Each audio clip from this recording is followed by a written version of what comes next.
Este video tendrá información del capítulo 1069 del manga de One Piece.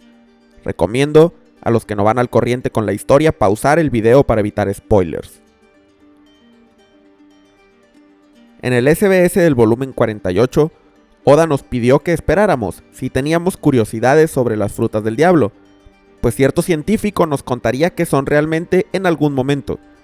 Eso fue en diciembre del 2007, y ahora, 15 años después, Vegapunk ha hablado. Y al mero estilo de Oda, no nos dijo exactamente qué son las frutas del diablo ni cómo se crean, pero al menos ahora conocemos un poco más de su naturaleza. Son manifestaciones de la imaginación humana, de los deseos y anhelos que llevan a las personas a idear conceptos en su mente, los cuales en el mundo de One Piece se manifiestan en la forma de una habilidad de fruta. Además, Vegapunk especula que esto es algo antinatural, y por tanto el mar, la madre de la naturaleza, odia a los usuarios y por tanto estos no pueden nadar. Aún quedan muchas preguntas al respecto. En este video haré un análisis del tema, tratando de llenar los huecos que Oda nos dejó a raíz del capítulo 1069 del manga. Todo lo que las personas imaginen puede volverse realidad. La frase del físico Willy Gallon resultó ser una referencia directa a la naturaleza de las frutas del diablo. Seguramente este individuo del pasado llegó a una teoría similar a la de Vegapunk, y especuló que cuando las personas utilizan su imaginación con suficiente fuerza, esas ideas pueden manifestarse en la realidad. Y esas ideas perduran en el mundo siempre que los deseos de las personas existan. Así como dijo Hiluluk, un hombre muere solo cuando es olvidado. El concepto parece extenderse más allá de los seres vivos. Las habilidades de fruta del diablo probablemente sean iguales. Mientras las personas sigan creyendo en los conceptos que representan, estas jamás dejarán de existir. Esto es interesante, pues quiere decir que al cambiar el nombre de la Hito Hito no Mi modelo Nika, el gobierno mundial no solo pretendía esconder el nombre del dios del sol al mundo. Tal vez ellos sabían que si Nika era olvidado, el poder de la fruta eventualmente se desvanecería, lo cual nos deja intrigados y pensando si habrá civilizaciones que aún lo recuerden. Al menos existen rumores de él, como lo vimos con Hushu. Las añoranzas de las personas entonces son el motor de la creación de las frutas del diablo. Eso explica, por ejemplo, por qué el chacal y el halcón, deidades de Arabasta, existen en la forma de frutas y se mantienen en el país. Seguramente la gente de Arabasta logró manifestar esas figuras importantes para ellos en la forma de frutas del diablo. Asimismo, otras deidades de países como el Okuchi no Makami en Wano o el dragón Seiryū en el reino Ryugu podrían haber sido originados de la misma manera. Por supuesto, ahora podemos responder con bastante seguridad el por qué solo hay una fruta de cada una. Porque cada fruta es un concepto. Si dos personas sueñan con la idea de un fénix, no se crean dos frutas de fénix, simplemente el deseo de ambos se agrupa en una misma habilidad. Lo mismo, por ejemplo, con el arte. Seguramente muchos pintores alrededor del mundo han deseado que sus obras sean tan realistas que parezcan tomar vida, y esas ideas terminaron dándole forma a la Fude Fude no Mi. Mientras haya personas que tengan ideas o creencias, estas se convierten en frutas del diablo, y es por eso que hay tantos y tan variados poderes, desde criaturas mitológicas y seres considerados dioses, hasta poderes infantiles e incluso absurdos. Cada fruta del diablo se crea de forma única, con propósitos que dependen de la imaginación de las personas que las conciben. Me parece un concepto genial, que armoniza perfectamente con las reglas que Oda nos dio en el pasado para su mundo. Un mundo en el que todo tiene una voz, en el que objetos pueden tomar conciencia bajo las condiciones adecuadas, tales como los barcos o las espadas. La idea de que las frutas del diablo eran una especie de clavautaman creado a partir de los deseos y esperanzas de un grupo de personas me pareció la forma más lógica de explicar este fenómeno y ahora parece que se ha vuelto una realidad. Pero hay muchas preguntas. ¿Por qué la naturaleza odia las habilidades de fruta del diablo a pesar de que de hecho las frutas logia representan conceptos naturales?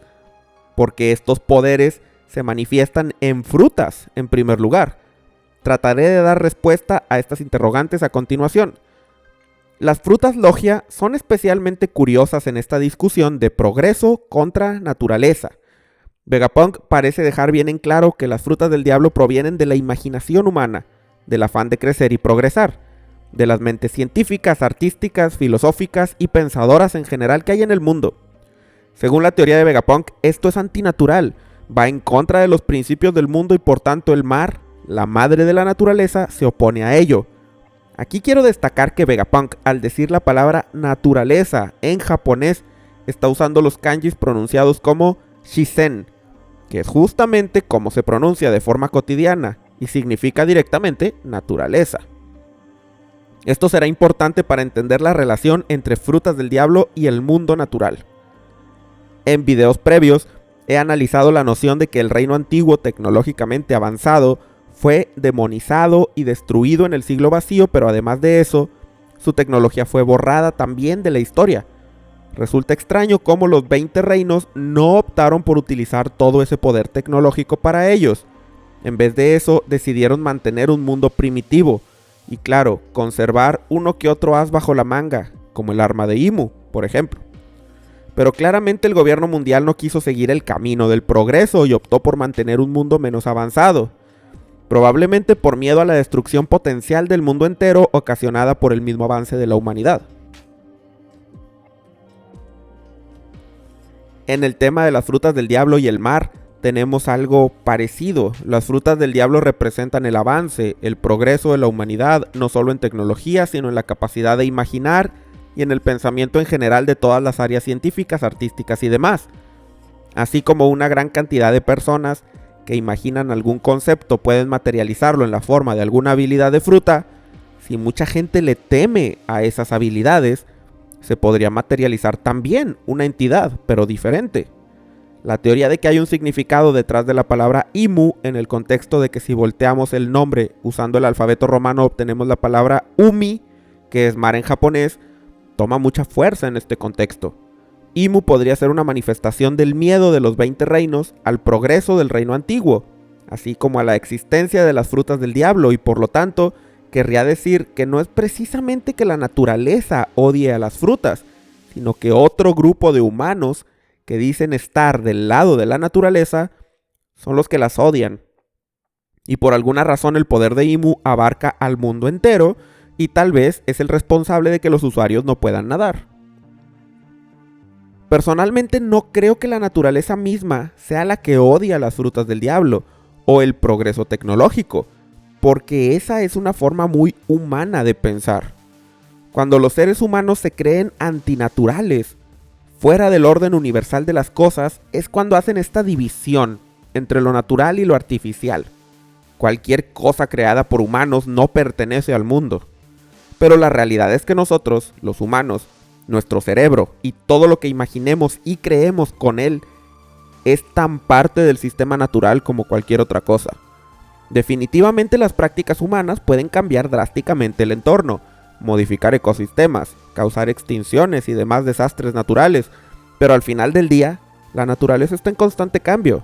En el pasado distante de la Tierra, no había oxígeno suficiente en la atmósfera y la vida estaba representada en gran medida por organismos anaeróbicos estrictos, es decir, que no solo no respiran oxígeno, sino que esa molécula es tóxica para ellos.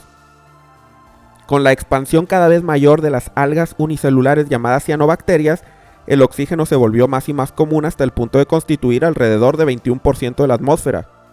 Por supuesto, las bacterias anaeróbicas no pudieron con eso y tuvieron que adaptarse y vivir en zonas donde el aire no las alcanzara.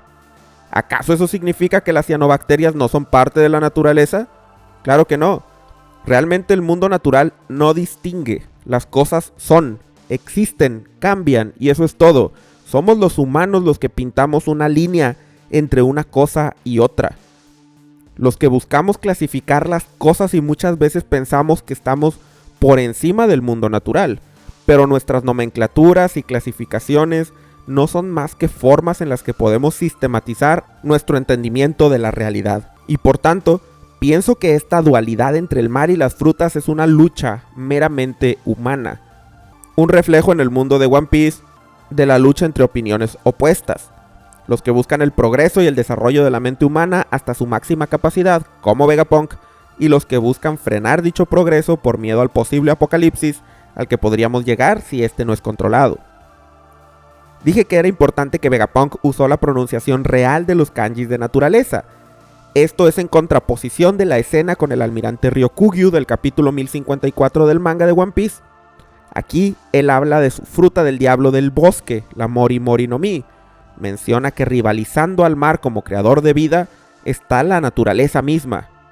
Aunque los kanjis de naturaleza están presentes en la frase, él no usa la pronunciación Shisen, sino Logia. Oda decidió utilizar la palabra Logia para denominar uno de los 3 grandes tipos de fruta del diablo, pero a la vez usa los kanjis de naturaleza, solo que con la pronunciación diferente. Creo que esto es esencial para entender este asunto. Logia, o más bien el sufijo logía, significa tratado o estudio. Así el estudio de los fenómenos de la Tierra se llama geología, el estudio de la vida es biología, etc. A través de esta nomenclatura creo que Oda nos está revelando que las frutas logia no son manifestaciones de la naturaleza propiamente, sino idealizaciones humanas, producto del estudio de la naturaleza. Son la representación del entendimiento humano con respecto a los fenómenos naturales. En palabras simples, las frutas logias representan a las ciencias naturales. El por qué este tipo de fruta precisamente tiene la propiedad de intangibilidad es bastante misterioso y su análisis lo dejaré para otra ocasión porque por ahora no tengo una respuesta satisfactoria. Me enfocaré por el momento en otra pregunta. ¿Por qué frutas? Entiendo que los deseos de la humanidad se manifiesten de alguna forma. Los Clavautaman, por ejemplo, son entes que representan el amor de una tripulación hacia su barco. Pero los Clavautaman no viven en frutas, sino en el barco mismo. Entonces, ¿qué es diferente aquí?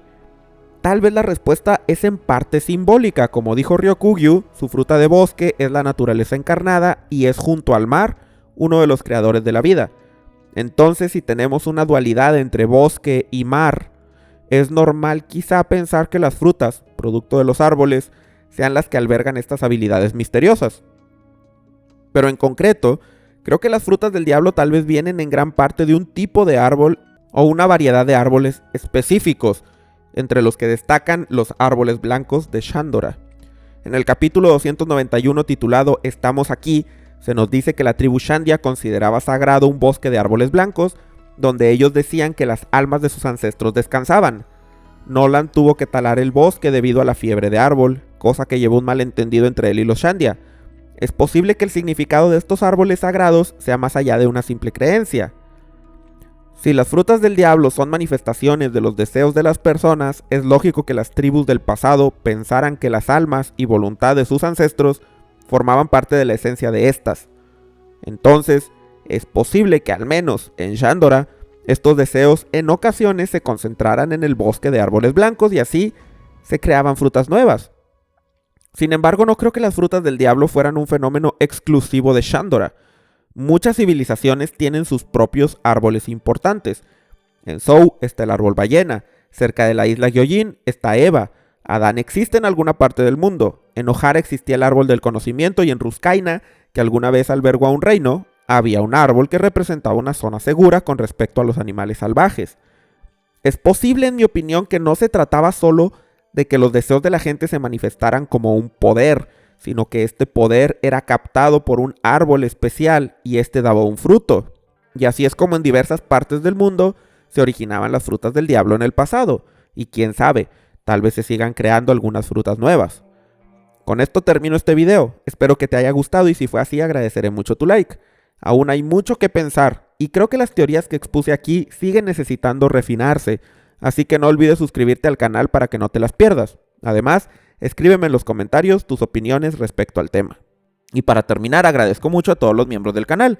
A López, Ramón Parra, Isaac Buzo, David Gina, Luis Mira, Miguel Pérez, Iván, Miguel Cuda, Soy Dani Barrios, Dos Brian R, Jerónimo Angiolillo, Agustín Terresegundos, Cristian Ledesma Candás, Andrés Miñán, Pancho López, Adán Álvarez, Ezequiel Martínez, Armia, Adrián Duarte, Gabriel Cracher, César Omar, Eduardo E, Alejandro González, Kaiserex, Waldo, Léeme la Mente, César Chabón Reviews, Vomitus 404, No Se Llama, David Pong 78, Víctor Vaso, CH3Z93, Oscorca 8S, Lucas Núñez, Malojo, Gibran Villa, José Alarcón, Yoyo, Sale Aguilar, Matías Barraza, Chico Trueno, Perdido en la Tarde, Espargaro Guillén, Cristian Ignacio Zúñiga, Yayo Vega, Federico Juárez, Chofócrates, Rincón de Nano, Carlos Maximiliano Figueroa, Osef D, González de Mario, Bianca S. Creepy Cops, Geoff Kun, Harayuko 1, Kev 06, Mr. Don Luffy y Bolat 24.